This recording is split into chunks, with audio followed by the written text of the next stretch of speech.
Welcome, everyone. We're so excited to have you here today for our roundtable. Security's everywhere. Behind every highly performant application or even detected threat, there's a powerful security system and set of processes built to keep your organization, users, and employees safe. In the off chance that there are not those systems in place, you'll find out quickly that those things should be in place. We're living in an entirely new world from decades ago. Bad actors are growing more and more sophisticated and will try to attack the moment we feel comfortable. Luckily, we're here to help you keep up to date with the latest industry developments. First, we have our trend report available right now on Dzone.com, Enterprise Security, securing applications across the entire software supply chain. Also, you have us. I have some experts here joining us to help give some insights into this topic. I'm Jesse, our moderator for today. We also have Matt, Global Lead of Data and Search at Census. Hey, Matt. And Akanksha, thank you for coming back, Senior Cybersecurity Consultant at Visa. So to kick this off, have either of you encountered some kind of security incident at your organization in the last year? Anything happen? Someone try to hack in? Anything at all? Have you noticed any of your friends, or have you worked with any companies that have had a security incident in the past year? Yep, for sure. And I'm super curious about this one. Have any of you been attacked or know someone who's been attacked by AI? By AI? By AI, yeah. Oh my God. I mean, I think I can add to that. Okay. I work at Visa, and there are attacks happening left and right. And trust me, when it happens, nobody is more worried than me because my Fridays are usually gone in just looking into it. But specifically related to AI, I don't think I can disclose anything, but I know there are people in my family, my extended family, who actually got attacked by, so basically what happened, there was a voice call that seemed like it's their relative's call from their phone number. And they call them saying that, hey, we are trying to it's basically like her brother calling and saying that, wow. Hey, we got an OTP. You would have gotten an OTP on the phone. I'm just trying to make a transaction. This is a trusted person, right? Like, imagine my brother calling me. Oh, and she was like, okay, yeah, sure. And she got something. She got the OTP. She gave the OTP. And immediately, like after I think 5 minutes, they were like, it's in Indian currency. So 1 lakh was out of the account. And she was like, okay, he might need it. And then she calls her brother. She didn't know about it. She calls her brother, I think after 2 weeks, just about something. He's like, hey, by the way, what was that money about? He's like, what are you talking about? No idea. And this is and I was like, what? It's crazy. And you can't do anything about it. It's like 2 weeks have passed. No. You can't do anything about it. You have no idea that happened to you. Yeah. And it's amazing. Like, you work at Visa and you see this in your personal life. Yeah. Matt and I were talking earlier about people spoofing cell phones, and it's really hard to know. They can copy your voice. Like, it's a huge thing. And it was a WhatsApp voice call. Voice call from the same number. Yep. With the same name. The spoofing, what you can hack around today is scary. But what it tells us is we're discussing the right topic today. All right. Now, what's interesting, as our ecosystems and these things that we work in it, they get more elaborate, these threats, right? And so our security teams, our practices, our processes, everything has to be better and more vigilant than it ever was before. That's why we have our annual Enterprise Security Trend Report and this panel, so we can dive deeper into those nuances, key considerations, new things that we've seen to prepare all of you out there so that you can protect not only your businesses, but also yourselves, right? And as we dive into this, I want to talk a little bit about OWASP. We do this is every year, right? The OWASP top 10 for security threats. The most recent list was, let's see here, of security concerns back in 2021, looked at analyses of application data and a survey of industry professionals to know the most observed security issues in the web app space, right? And then as we go through the surveys, right, we're going to look at 23 and 24, right, for this year and last year. Some of the 5 most common concerns were also the top 5 ranked in 23, although they were a little out of order, right? So they're the same. And we're going to talk a little bit about that. Top five for 2024. Number one, broken access control. Number two, vulnerable and outdated components. Number three, identification and authentication failures. Number four, security misconfigurations. Number five, insecure software designs. Now, Matt, think a little bit about what you see, right? Does this list kind of match what you see, or you see something missing or want to add to it?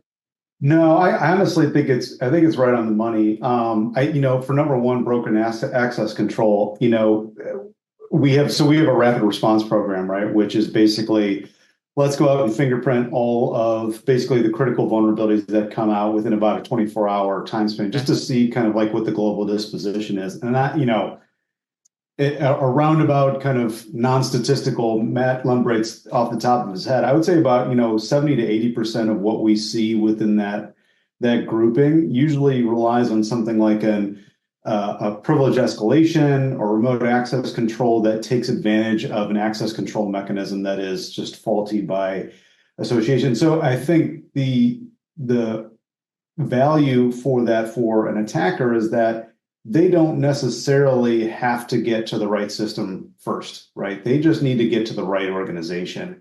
And once they're able to get in and kind of manipulate through that broken access control, they can stay there and find out where they need to go. And that's where they can take their time and make sure that whatever, follow-on action that they want to take is as kind of fruitful as possible. So they're, they're leveraging their resources in the best manner. I think that's possible. In terms of kind of some of the other ones that you mentioned too, like, vulnerable and outdated components. I mean, things like authentication failures, things that kind of fall under the vulnerability umbrella. I will just say that again, since we take a look at those things quite a bit, is that number one, there's just a huge volume, and to keep up with that is there's the prioritization of the vulnerability, but then there's the prioritization of the asset that the vulnerability actually affects. And it's kind of like I might have a critical vuln on a product that might not be that consequential, or maybe a medium vulnerability on a high criticality asset. But part of that is number one, finding the vuln. Number two, knowing what those assets do. And I think the other big one too, kind of down to the misconfiguration thing, because I think these all play on each other, is that I think a lot of security teams will mitigate a lot of these vulnerabilities. But we see frequently, we'll talk to customers frequently that will, we've remediated this vulnerability, but there's a system reboot, somebody does something to the system that they're unaware of, a third-party service provider, and all of a sudden that vulnerability that they took care of, 3 months back is back in the game again. So gotcha. I think these are kind of right on the money of where folks are spending a lot of their time to prioritize their efforts. Okay. All right, Akanksha, what do you think?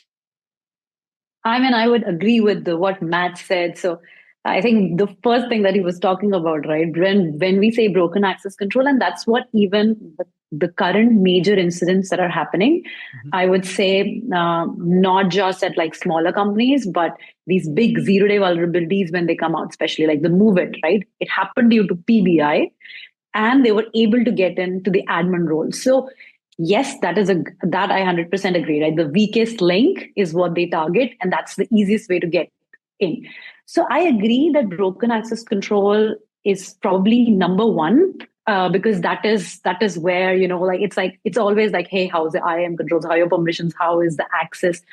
But I would also say that at least at Visa, I would say that vulnerable and outdated components is right now being number one. The reason being the introduction, and not just introduction, I would say, but the more and more adoption of containers. So what happens is there's like a lot of vulnerabilities that everybody is trying to, just remediate. And there's like a very, very high visibility of leadership. Like there should be zero vulnerabilities, like there should be no impact. You can't go live. So for us, like that is number one right now, that, there has to be, you have to make sure there's nothing vulnerable or outdated that you're using. Yeah. And that's number one priority, at least at Visa. And what I have seen from my experience within Visa, the internal systems that are working through. So number three, that's identification and authentication failures. though it was always there, and I don't know why, but I think it's because of what Matt said, right? The number of application and the number of products that we use, right? That is increasing. So yes, there is a priority attached to it, but because there's a lot of manual intervention sometimes to make sure that, all the IAM things are being followed and everything is done, it probably took a back seat. And that is why we are seeing more and more vulnerabilities that, not vulnerabilities, but more and more issues being coming up that is related to identification or authentication failures specifically. So I 100% agree with the top 5 that is there. It's just like who's 1 and who's 2, depending on like which organization you're a part of. That's that. Yeah, I love that. And, we'll talk a little bit about 0 day here in a minute, but, those events and as they come in, authentication failures, they do drop.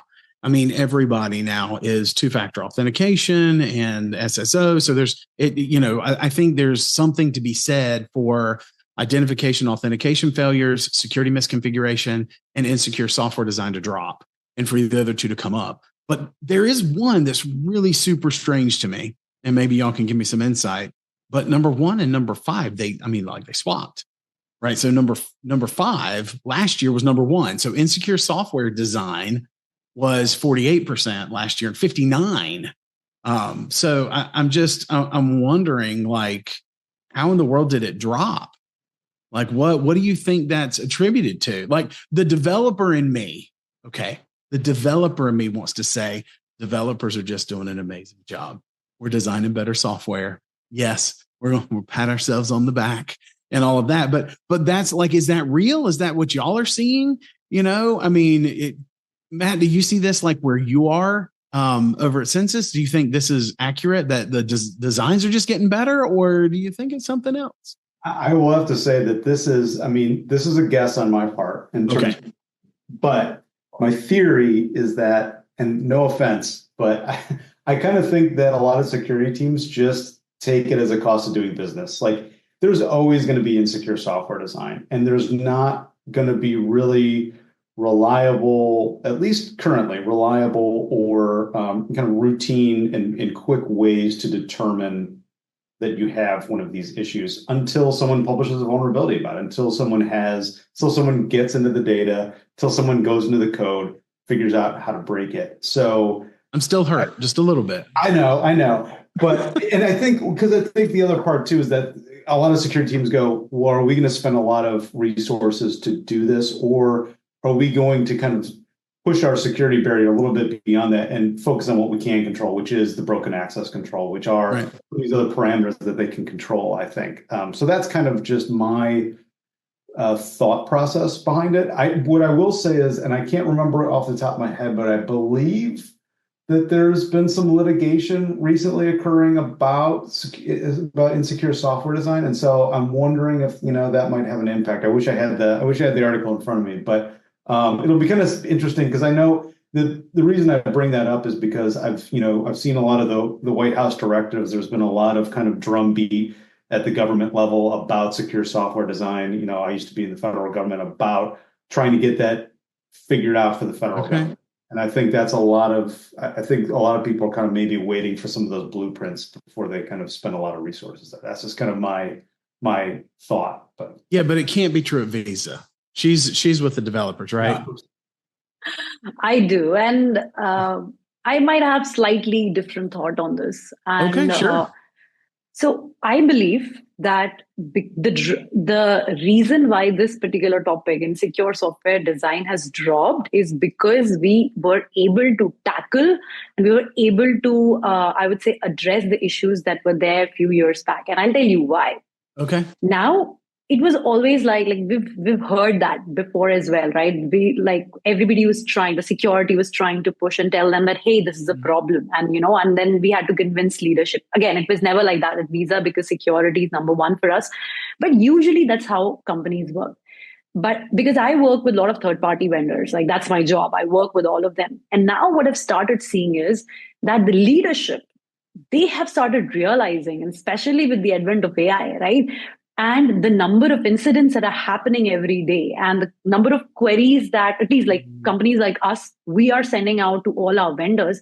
means that you have to take care about security. So what happened is, because it's coming top down, they have started implementing those design practices. Threat modeling is in place. Like, so when earlier, I remember when I started doing assessments, it was more like, hey, SSDLC, okay, what is shift left?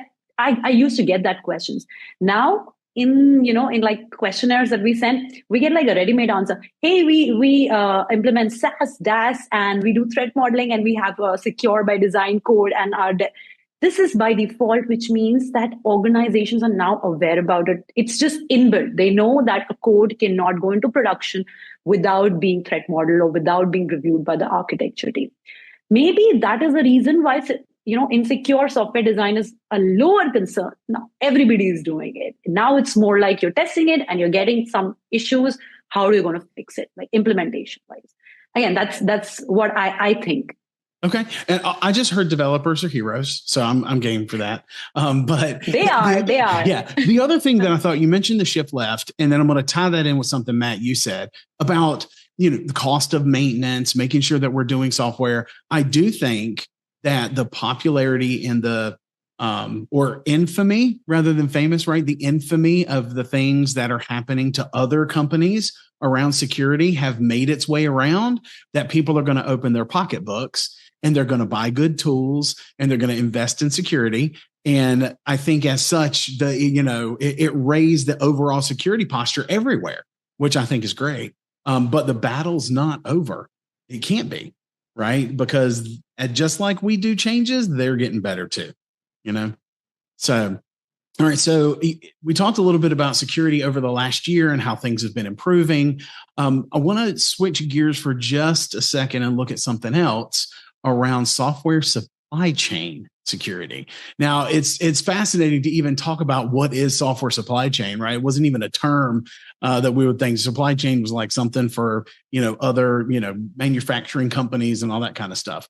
But the respondents to our survey generally found that security risks involving the software supply chain were especially concerning, right? So they said response rates for every supply chain threat listed either fell or saw no significant change. Last year's most commonly selected supply chain threat, access control, right, saw the greatest decrease after falling 20%, though it's still in the ranking, right, just barely below open source vulnerabilities. Now, have you seen a shift in mindset around supply chain security over the last year? And if so, what did the shift look like, right? And Akanksha, I see you've shaking your head, so why don't you go ahead and jump in there, and then we'll see what Matt thinks.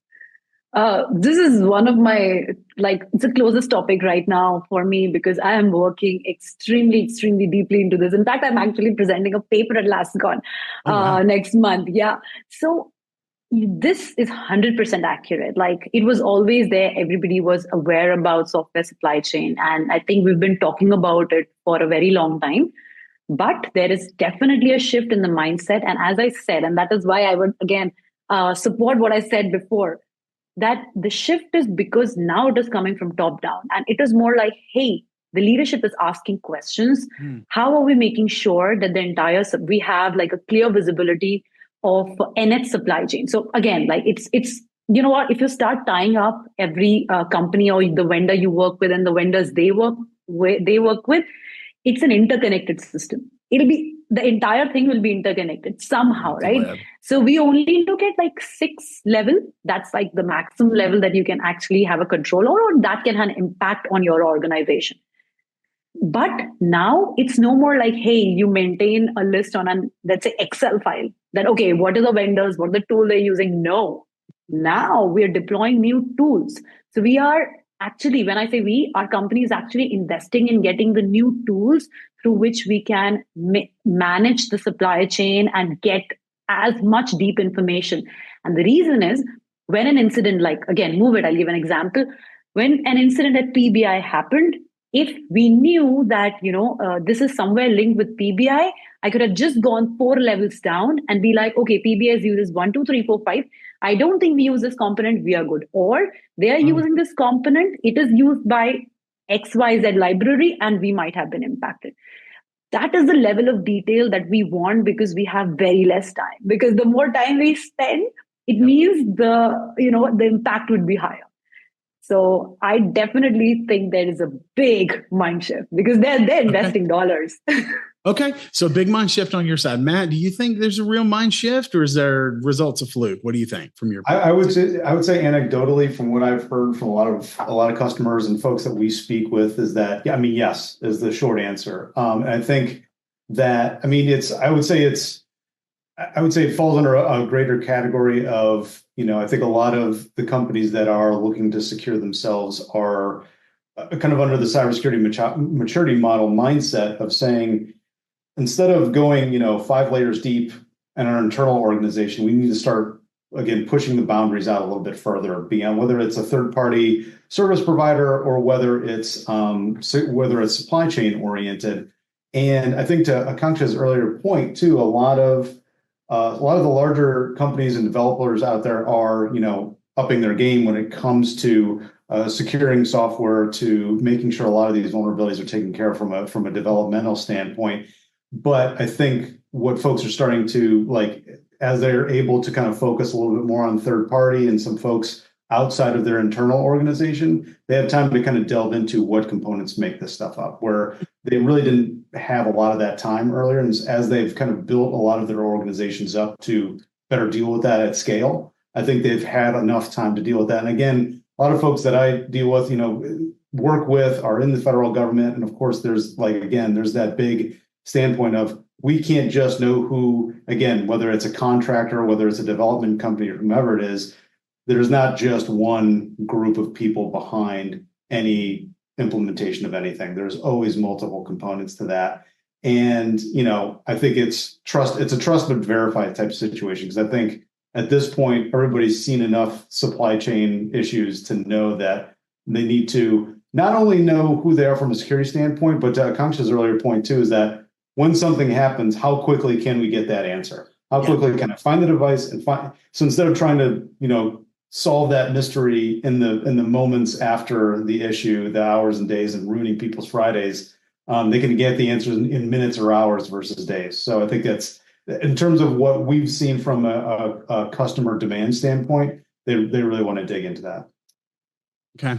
Yeah. I think about the SolarWinds breach, right? There's a lot of things. It's striking how these exploits really test the trust that we have in our vendors, right? I mean, it's a reminder security is not just protecting our internal systems. It's about the whole ecosystem, right? And you were saying 6 levels deep. That's a huge cloud. It's gigantic, right? Whenever you said 6, I thought about, the 6 degrees of Kevin Bacon. How do we, I'm sure we know each other somewhere within 6 degrees, but thinking about that, it gets really big. And one of these lessons that I keep seeing over and over is the ability to vet those vendors, right? Throughout the entire partnership. You can't vet one day and then be done.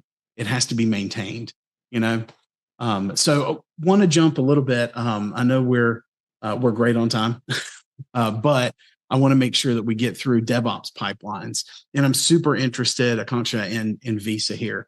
When it came to securing DevOps pipelines, right, the most commonly selected tools and/or test types were static code analysis. That's great.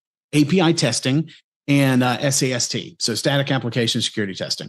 Another important related finding showed that these percentages increased dramatically alongside organization side. Visa, not small, right? So the giant, kind of big organization.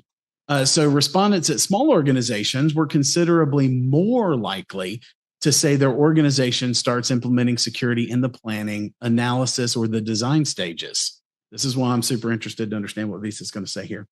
The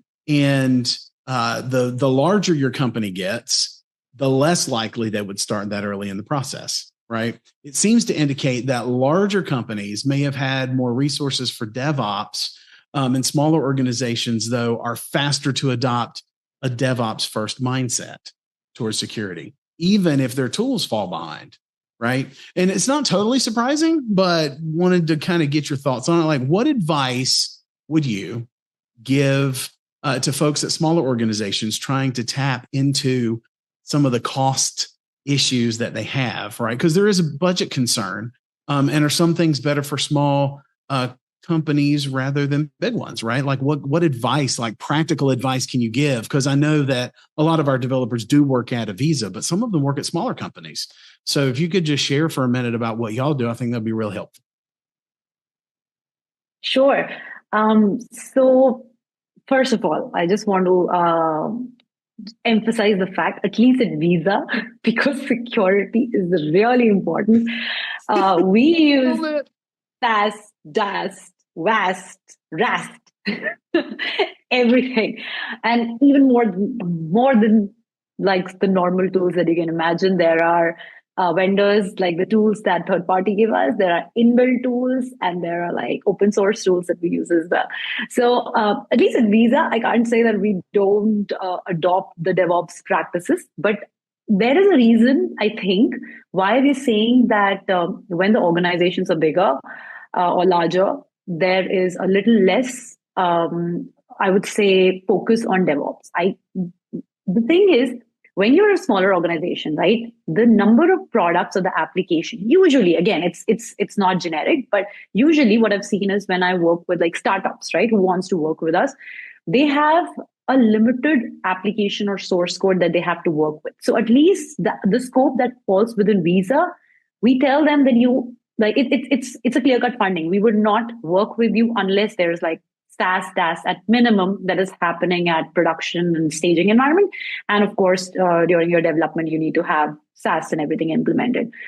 But they absolutely need to have these resources, and they need to have these testing in place.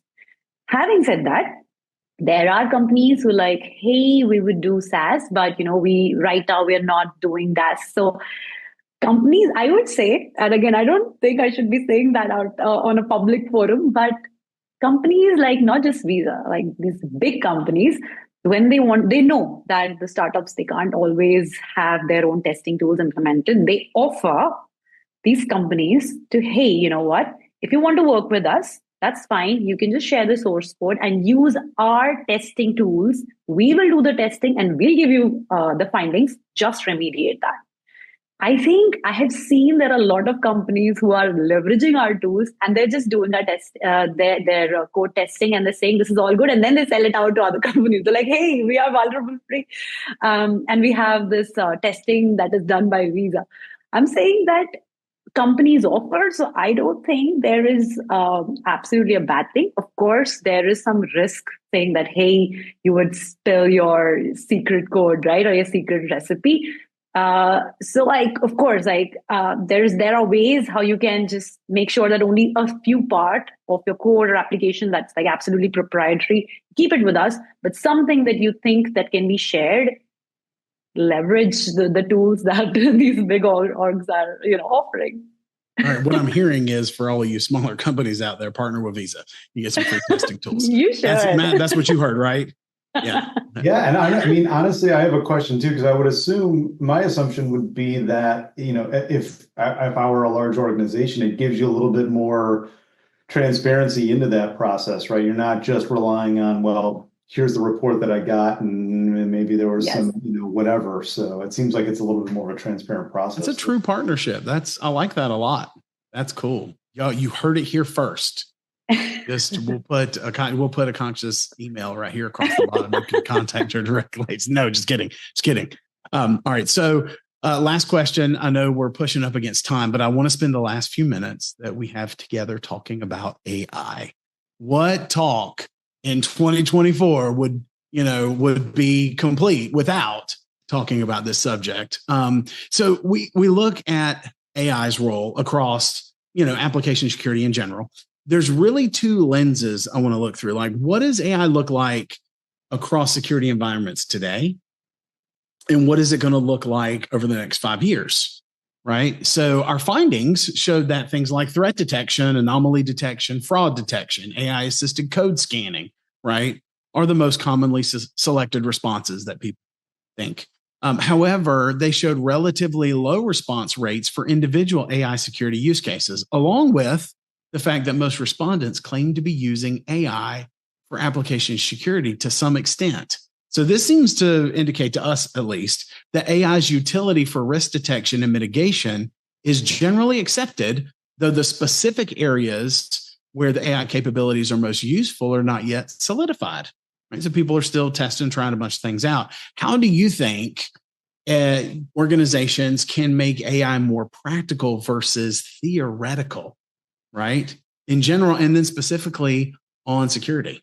What do you think? Matt, we'll let you go first on the AI stuff. Sure. And, to be sure, I haven't actually implemented AI in any particular point, but we've been thinking about how to do it. And what I can tell you is that it's, at least from my experience, is that, to your point, I think what a lot of folks that are trying to implement AI are realizing is that you can't just let it run wild. Otherwise, because at the end of the day, like I've said before too, is like when we do assessments or find things or tag things in our data based off of some of the algorithms and machine learning that we do, I tell folks that from a decision maker standpoint, the analysts can't go to a CISO or whomever and say, well, why are we blocking this IP? Why are we shutting down the system? Why are we doing whatever we're doing? The answer can't just be because Census said so, right? There has to be an information trail to say, these are the logical reasons and data points and indicators that led us to make this decision, and they need to be able to follow those trails. So I think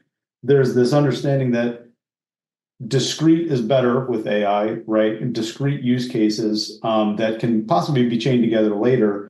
But I think in order to do that, there has to be kind of a process evaluation. What is the process that we want to do? What are the hardest parts that we can kind of offload to AI? And so I think it just is going to take time, frankly, for some of this to, and I think the first, in my view, the first kind of step from theoretical to practical is I think people take for granted some of the workflows that they do on a regular basis as just the way they do business. And a lot of it's not documented sometimes. I mean, the way I do threat hunting a lot of times is people are like, well, how do you document this? I'm like, I need to do more of it so that I can kind of build some of those discrete use cases. And then you can start to do really cool stuff like, I have this host that I'm looking at. Again, this is not exactly development related, but when you're going out into the field and trying to find, not just detect threats, but find them before they even get to you. I see this one thing that somebody else might have seen or I've seen earlier. How many matches do I have from like a 90% probabilistic standpoint that match this host right now, or match it in the future, or come up with a 20% match if that's your goal? And I think to your point earlier too about risks is that I think each organization also has their own definitions of risk, which is also just tricky. And so it's always going to take some tuning to kind of dial that in. So I think as people kind of take it chunk by chunk and kind of prove those things out where they can make decisions and they can follow the reasoning behind the decision all the way back to the indicators that led to it that encapsulate AI, I think people will trust it a lot more to do what they need to do. Okay, cool. Akanksha, what do you think? I agree with Matt. And I have seen a lot of vendors who are using AI. And in fact, even Visa is trying to use AI. I just want to tell you one thing. When everybody wants to use AI and all the businesses are coming to me and they're like, hey, Akanksha, we want to use AI. And though I want to say yes, I am not able to say that because there is right now, people, at least from businesses end, when they treat AI, they're like, hey, this is this black box. A query goes to it and then you get an answer out of it. Great. And I beg to differ. I'm like, I'm sorry, it doesn't work that way. And a lot of times they're like, hey, we are having our own instances of LLMs. And I'm like, you don't even understand what you're saying. It's not possible to have that. And one biggest issue is when you're saying that we're using, these LLM, let's say GPT-4, right? Right now, they're not even have crossed the phase where they're like basic SOC 2 Type 2 certified, where we know that at least the basic security controls are in place. The data is going there and you don't know what's going to happen. And you are just sending the data. Sometimes your DLP is not able to control and you're just sending the data. That's number one issue. And the number two issue is, I think one important and a very easy thing to do when we are working with these models where when a vendor comes in, right? And they say, or when anybody who wants to work with somebody and they're like, hey, they're using Chat GPT.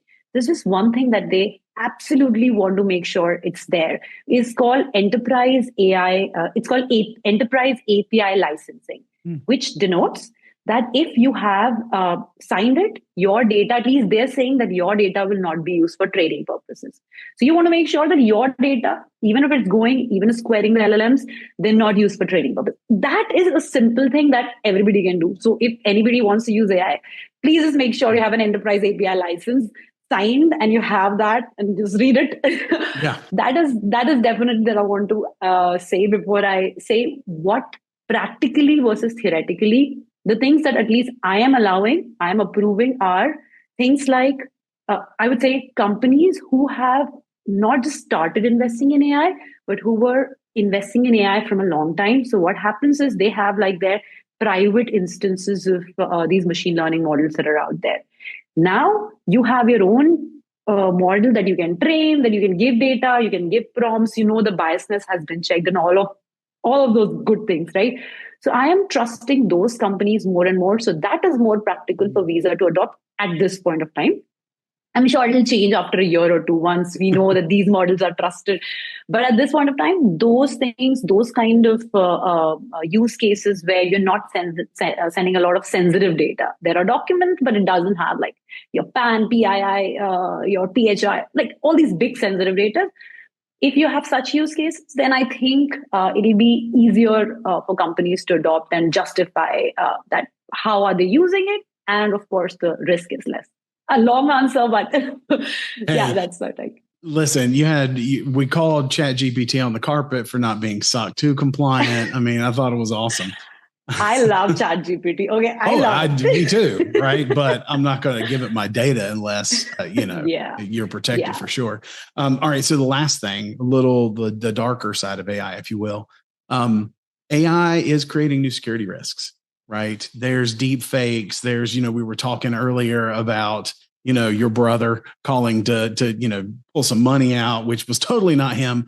But this idea of being exploited by malicious actors who are now armed with a new weapon in their arsenal, right? So that's going to make it a little harder, right? And, 1/3 of our respondents said that this is the direction it's going. And I think they're right. About 1/4 of our respondents said they think AI's role will be limited due to challenges like bias, false positives, high implementation costs. But it's less significant for large organizations. But how would you, knowing that, regardless of the direction AI is going to go, this is something that's in the hands of bad actors? Right? How do we remain vigilant while at the same time still trying to embrace AI a little bit? It's hard, right? Like we want to use it ourselves, but then just like any other developing tech, that can also be used for good or for bad. So as far as a pathway to the future, how do we protect ourselves and strike that balance between building secure systems on one hand and also adopting the latest and greatest technology for the future, right? And Matt, you want to go first? Sure, I'll give it. I mean, to your point, the thing that scares me, so a couple of threat hunts that I've done recently, it's funny because what I keep saying is that as random as they try to appear, there's a human behind every computer that's out there that's like, oh, I'm going to create, some random certificates with random, but if they're all 16 characters, there's always some sort of pattern that's involved, right? So they might be using a little bit of AI here and there, but the point being is that what I was talking about, I think we were both kind of talking about before, the kind of the black box theory and how legitimate, professional, large organizations can't just rely on, well, it spit out an answer, so we're good. Bad folks can do that. They don't care. Like they don't have a boss to go, oh, well, this is how they don't care. It's like, create whatever random certificate you want, create whatever random IP or autonomous system or whatever details that you want, spin it up wherever and go nuts. Like just point them towards the target.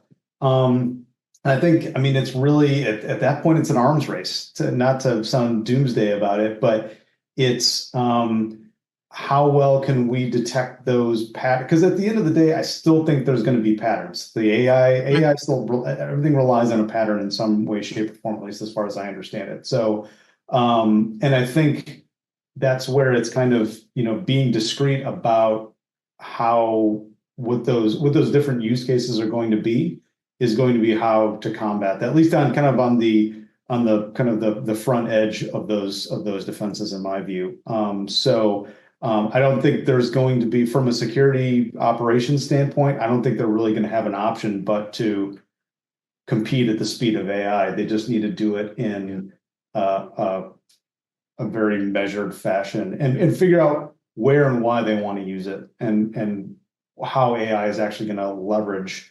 the time that a normal analyst would have spent investigating something versus AI doing it. So, all right, Concha, what do you think?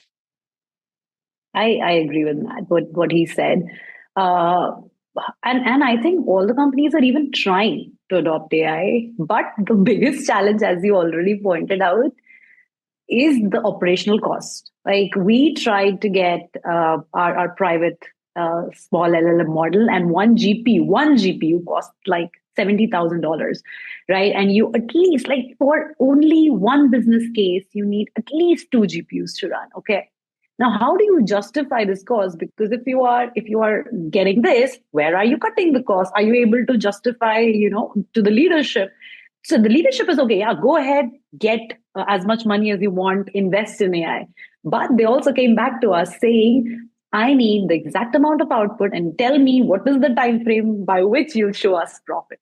So these are the things that makes it difficult for the teams to be like, okay, fine, I am okay to invest $70,000 in one GPU. So you can understand the kind of complexity and the challenges that the teams, like the individual teams, are facing. But I 100% agree with Matt.